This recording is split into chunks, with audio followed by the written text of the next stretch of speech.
Letitia James is most definitely in danger of being disbarred. You know, Elise Stefanik's all over this one. She came out with a 64-page letter yesterday. We talked about this, in which she was going to the New York Committee on Professional Standards and saying, hey, wait a second, what is this lady doing given what the Court of Appeals? Elise has made similar commentary before, just several months ago. She said something similar, but now sending that letter, as I said, to the Committee on Professional Standards, thereby putting Letitia James in jeopardy of being disbarred, which she should be.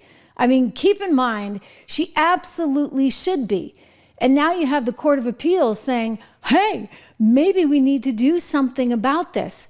Maybe we actually need to try and rein in a woman like Letitia. I want to just jog your memory here. Remember what she was saying, how she was going to go after everything? It turned out the total bill came to $489 million. Originally, I think she asked for $250. And then she came back with $3-something. But, Judge Arthur Engelgren, however you say his name, he's like, wait a second, no, we can do even better than that. How about $489 million? The whole thing was so ridiculous. 4 days after a judge ordered Donald Trump to pay $355 million for a decade of fraud, New York Attorney General Letitia James says she's prepared to do everything she can to make sure the former president pays his fine, including, she told us, seizing the buildings that bear his name. If he does not have funds to pay off the judgment, then we will seek, judgment enforcement mechanisms in court, and we will ask the judge to seize his assets. And the judge was all too happy to do that, right? Arthur, who could get disbarred as well. That's the next step for Elise. I bet you anything she's going to go after him as well, because really you've got some very aggressive, very rabid kinds of people here. I want to share with you some of the reaction that we are getting here from the appellate court, with one judge calling the former president's penalty troubling and wondering if the state's policy of private business transactions was deterrence or mission creep. A 5-judge panel in the state's Intermediate Appeals Court in Manhattan was quizzing the lawyers representing Donald Trump as well as the lawyers representing Letitia James just the other day. And they're saying, wait a second, this is rather concerning. This is rather concerning because, you see, you're putting in place this idea that we can expand this statute that's never been expanded in this kind of way before. And you have no victims. You have no complaints even. And if you have two sophisticated parties engaging in a transaction, in this case, Deutsche Bank, saying, yeah, Trump, you want this loan. What's your collateral? He says, I got Mar-a-Lago. I got my penthouse, right? The Trump Tower. And they say, okay. And then now you get Letitia James saying, no, because we don't actually think Trump Tower is worth that or Mar-a-Lago is worth that. I'm going to jump in and fine you nearly $500 million. I mean, it really and truly doesn't make sense. And it reminds me, I spent 6 weeks on the ground down in North Carolina covering the Duke lacrosse. Remember that case with that really rabid prosecutor? And obviously these are very, very different cases, but it reminds me of a very similar situation because Letitia James was out for political blood. I mean, this says it all. This is sort of her campaign speech. She campaigned on one thing and one thing only. I've taken on powerful interests like developers. I've taken on legislators. I've taken on landlords. I've taken on powerful interests in the city of New York because I believe in a good fight. And right now, what we need is someone who understands that you should not be afraid, not be fearful of Donald Trump. We should take him down. We should sue him all the way to bankruptcy. We should investigate his business interests. We should investigate his business holdings. We should investigate whether or not why he was once in debt and now in a position to purchase all of this property. We can do that because I've been trained to do that, and I will do that at the same time knowing the Office of Attorney General and its powers and its responsibilities and its duties. My name is Letitia James, and I plan on being the next Attorney General of the state of New York. God bless you and thank you. And then she became Attorney General, and then she went after Trump from the very beginning, to which now the appellate court is saying this doesn't make any sense. This is Judge Friedman saying it hardly seems that justifies bringing an action when she said, oh, well, you could have a situation where consumers are somehow hurt by this. I don't really know how consumers are hurt by Deutsche Bank and Trump. She's trying to say that Trump was like the subprime loans of 2008. And she's pointing to Lehman Brothers and trying to use that as an explanation as to why she could bring forward this case. I mean, it really, really doesn't even make any sense. In other words, she's trying to say that they didn't, have the ability to take out those kind of loans, and therefore it hurt Lehman Brothers and hurt the whole banking system. And if Trump doesn't have the proper collateral on his loans, then it's going to hurt Deutsche Bank and therefore the entire banking system. To which the judge said, nah, you don't have, quote, anything like that here. You got it, girl? You don't have anything like that there. So why would you be doing this other than, well, political reasons? This is Judge John Higgett, who asked the appeals court whether or not they should be considering guardrails to prevent James from, quote, going into an area that wasn't intended for her jurisdiction. And then another judge said, quote, the immense penalty in this case is troubling. You think? $500 million, you're trying to put this guy out of New York, you're trying to bankrupt him, you're trying to actually make life absolutely miserable. Why the heck would anybody ever want to go to New York and do business in New York? There has to be some law and order. Some of you who watch this program may have seen this clip. I want to show it again anyway because it's actually fantastic. You see the attorney here, Judith Vale. She's representing Letitia James for the state. And before she can even get a couple of words out of her mouth, they shut her off. May it please the court, Judith Vale for the New York Attorney General's office.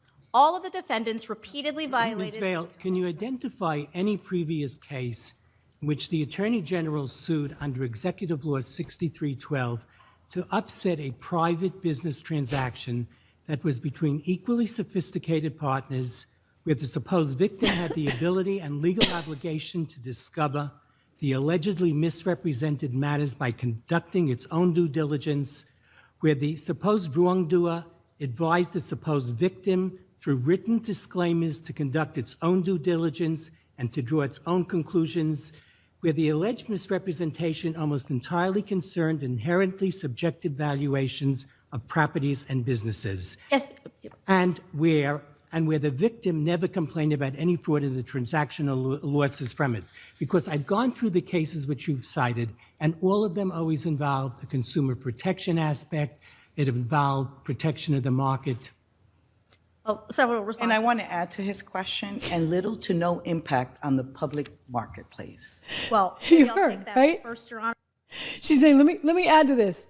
Literally, no impact on the public. Like, your job is to protect the public, but what are you doing? You're not protecting the public. You're just trying to go after one Donald Trump. The reason this is important, guys, is because you saw the news today with Jackie Boyd, Jack Smith, 165 pages being unsealed. Judge Shunkin in D.C. saying, okay, we're going to put this forth. And I'm sorry, like, I cover this stuff for a living. Like, right? Like, this is what I do day in and day out. I'm confused. It's like, wait a second, haven't we heard this already? Which case is this? The public is exhausted by this, but they're thinking that they can put this out there, and in doing so, they will somehow drive the nail in his coffin. We're going to get to that story in just a moment, but I think it's rather telling, right? Because here's a biggie, and this one's going to get thrown out. This one's going to get overturned, and I suspect Letitia James is going to have her career threatened, as it should be. Because how is there any fairness in this? Her job is to be out there protecting the public, and she thinks protecting the public is going after Donald Trump because of a private transaction that he made between himself and Deutsche Bank. Because she doesn't agree with the valuation of Mar-a-Lago. I'm sorry, since when did this judge and Letitia James become property value experts?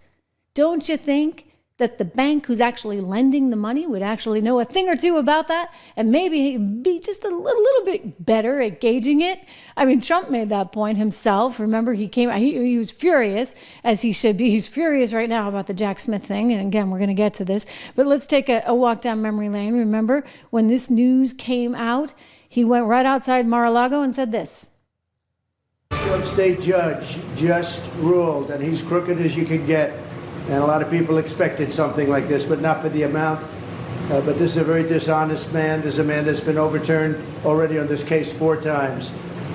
But a crooked New York State judge just ruled that I have to pay a fine of $355 million for having built a perfect company. Great cash, great buildings, great everything. It affects New York. It's mostly talking about New York, where we have a totally corrupt attorney general. She campaigned on the fact that I will get Trump, I will get Trump. Everybody's seen it. Letitia James, they've all seen it. Well, we'll be appealing, but more important than that, this is Russia, this is China, this is the same game. It all comes out of the DOJ, it all comes out of Biden.